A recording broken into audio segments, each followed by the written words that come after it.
Hey guys, welcome back to Grace Time LI. Bang! And we got Kayla, and we got Pepper, and we got Grace and Jax. And today we're gonna open up colors and shapes. And Kayla is super excited. Alright, baby, alright. And let's open this up, guys. Whoa. Wow, we got lots of shapes and colors. Wow, is this pretty cool? And this is awesome, great learning toys, guys. This is hands-on, which all kids love to get their hands on stuff. So this is really good. Okay, who could tell me which color is this? Oh, you have blue? Very good. Good job, Grace.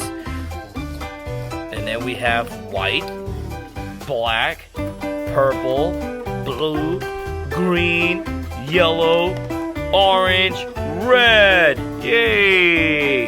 We have purple circle. We have green rectangle. We have red heart. Blue diamond. Yellow star.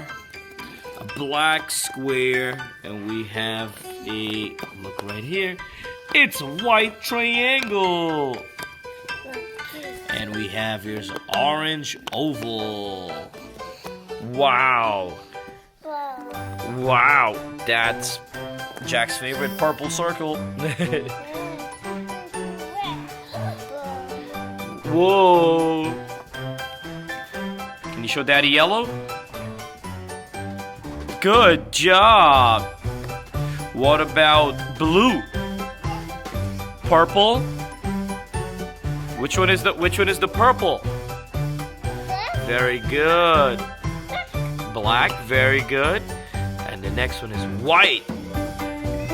That's green. Good job, guys. Alright, guys, so there you go. The kids learning colors and shapes. Great toys for learning.